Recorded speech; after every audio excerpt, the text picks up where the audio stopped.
My GF texted, "I'm done pretending. I am moving in with Rich Dave next week." I replied, "Best of luck."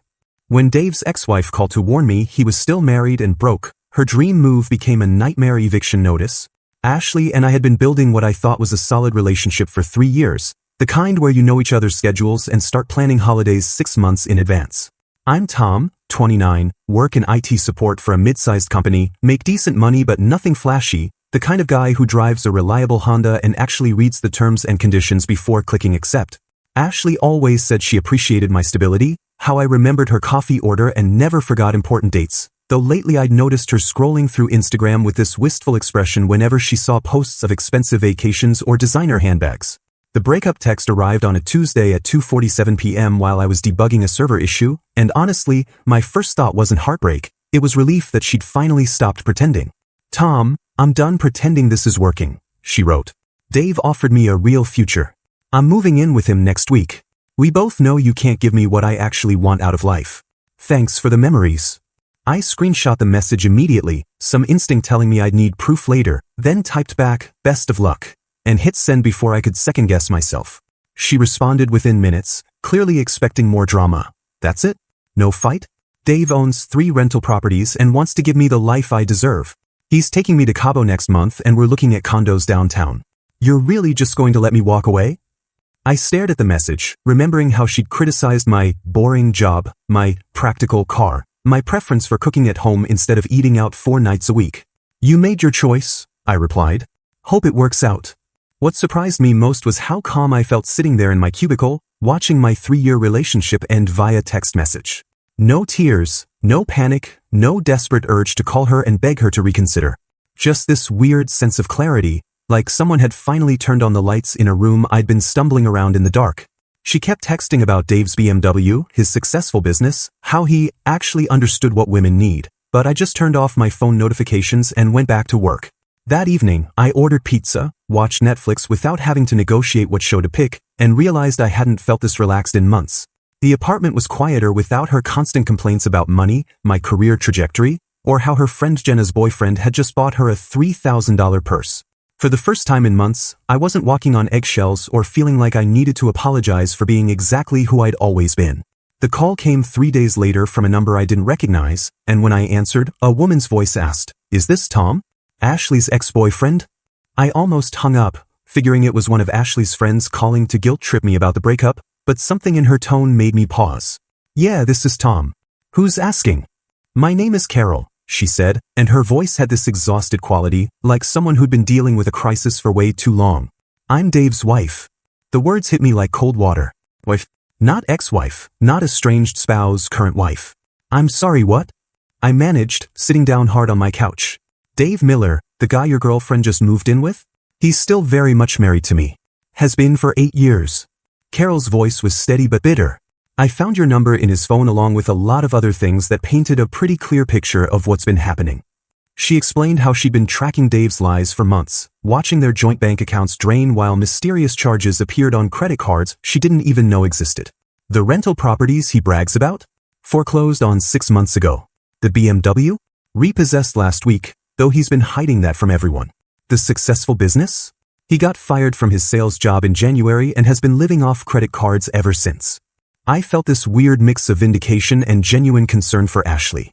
"So he's completely broke?" "Worse than broke," Carol said with a bitter laugh.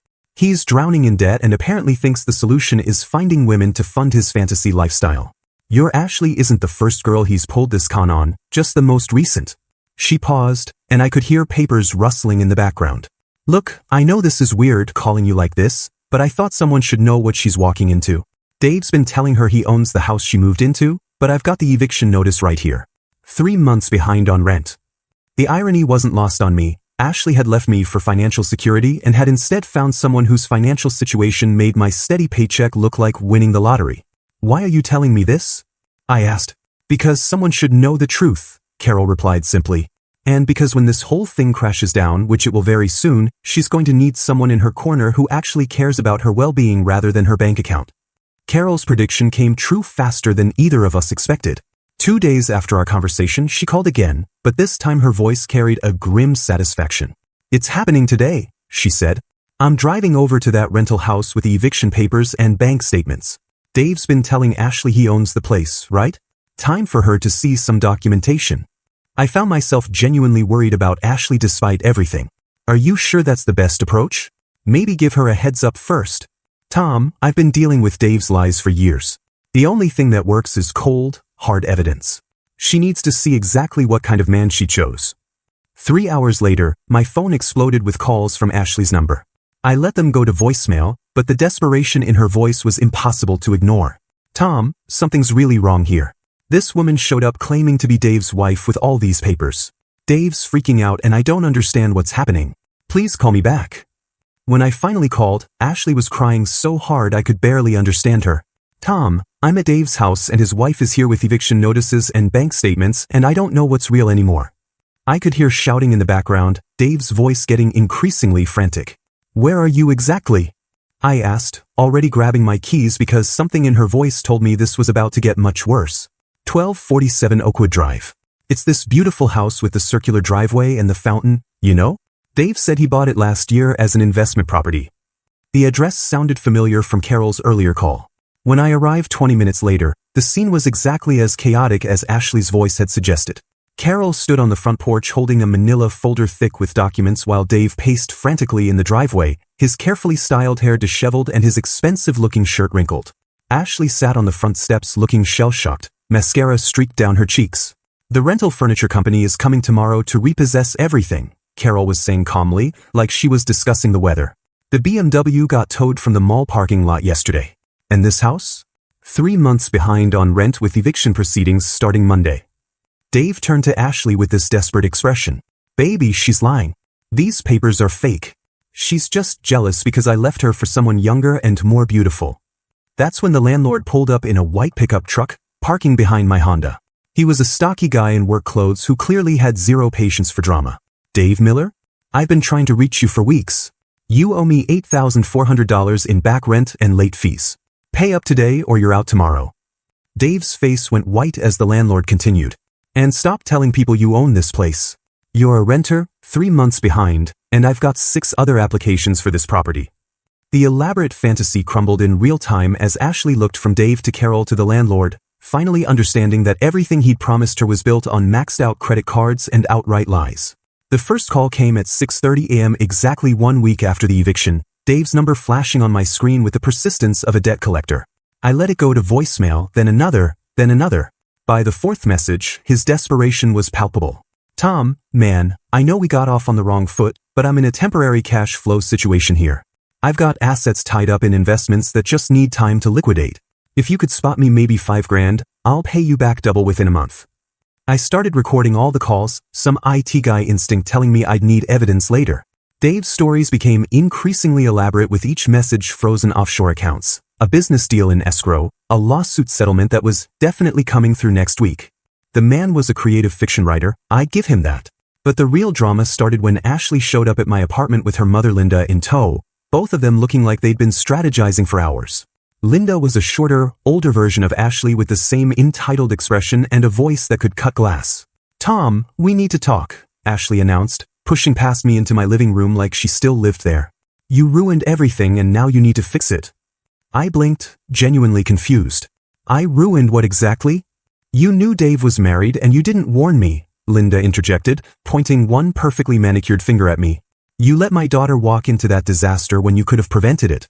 That makes you partially responsible for her emotional damages. The logic was so twisted I almost laughed. I found out Dave was married 3 days after you moved in with him. From his wife, who I'd never met before. You should have called immediately, Ashley snapped. Instead you let me make a fool of myself. Do you know how humiliating this has been? Living with a broke loser while thinking he was successful. You mean like dating me? I asked. Except I was never broke, never lied about my income, and never had a secret wife. Linda stepped forward like a prosecutor making her closing argument. Ashley needs money for a new apartment deposit, moving expenses, and therapy to deal with the trauma you helped cause. We calculated $3,200 should cover her immediate needs. I stared at them both, wondering if they could hear themselves. You want me to pay Ashley for leaving me for another man who turned out to be a fraud? It's called taking responsibility, Linda said firmly. She wouldn't have been in this position if you'd been a better communicator. Ashley nodded vigorously. Plus, you know I don't have savings. I spent everything trying to keep up with Dave's lifestyle. The lifestyle you left me to chase? I pointed out.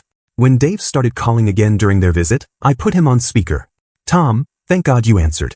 Listen, I've got this amazing opportunity in cryptocurrency, but I need seed money. Just $10,000 to get started and we'll both be millionaires by Christmas. Ashley's face went pale as she heard the same desperate con artist voice she'd been living with. Dave, she said, and I watched her realize I was recording everything. Ashley? Baby, is that you? Are you with Tom? Tell him about the investment opportunity. I hung up, looked at both women, and said calmly, the answer is no to everything. I won't be funding anyone's poor life choices anymore. Carol's lawyer called me 2 weeks later with news that made Dave's financial lies look like amateur hour. Mr. Thompson? This is Michael Rodriguez from Patterson & Associates. I represent Carol Miller in her divorce proceedings, and we need to discuss some serious criminal activity involving your ex-girlfriend. My stomach dropped. What kind of criminal activity? David Miller has been running credit card fraud and identity theft schemes across multiple states. We've uncovered evidence that he used Ashley's personal information to open at least 6 fraudulent accounts, forging documents that claimed my client authorized purchases totaling over $47,000. I sat down hard, processing what this meant for Ashley. So she's a victim too? That's complicated, Rodriguez said carefully. Some of the purchases were made jointly, and there are security camera recordings of both of them using the fraudulent cards. The district attorney's office is still determining whether she was an unwitting accomplice or a knowing participant. The scope of Dave's operation was staggering. Rodriguez explained how Dave had been using Ashley's identity alongside forged authorization letters claiming Carol had agreed to co-sign for major purchases. Cars, electronics, even a $12,000 watch that Ashley had posted on Instagram with the caption, "When your man knows how to treat you right." The police have been building a case for months, Rodriguez continued. They've connected him to similar schemes in Ohio and Florida. We're talking wire fraud, identity theft, credit card fraud. He's looking at 5 to 10 years minimum. What hit me hardest was learning how methodical Dave's manipulation had been. He specifically targeted women with good credit scores and steady employment histories. Ashley's clean financial record made her perfect for his schemes. The lawyer paused. He also had detailed information about your income and banking habits. Apparently he'd been planning to target you next if the relationship with Ashley had continued. That night, Ashley called crying hysterically. Tom, the FBI showed up at my work today. They're saying I might be charged with conspiracy to commit fraud. I didn't know anything about those credit cards. Dave told me his aunt co-signed for everything. I believed her. Ashley was selfish and materialistic, but she wasn't a criminal mastermind. Have you talked to a lawyer? I can't afford a lawyer. My mom's freaking out, saying this could ruin my entire future. The agents showed me purchase records with my signature, but I swear I never signed anything like that. Ashley, you need legal representation immediately. This isn't something you can handle alone. Will you help me find someone? Please? I know I treated you terribly, but you're the only person I know who understands complicated paperwork and financial stuff. The irony was brutal. She'd left me for someone who seemed more financially sophisticated, only to discover he was using that sophistication to commit federal crimes, potentially dragging her down with him. Things escalated quickly after the FBI visit became public knowledge. Within days, Dave and Ashley launched a GoFundMe campaign titled, "Help Young Love Survive Vindictive Ex-Wife's Lies," complete with a sob story about how Carol was weaponizing the legal system to destroy their happiness out of pure jealousy. The campaign description painted Dave as a successful entrepreneur being falsely accused by a bitter ex-wife who couldn't handle his success with a younger woman.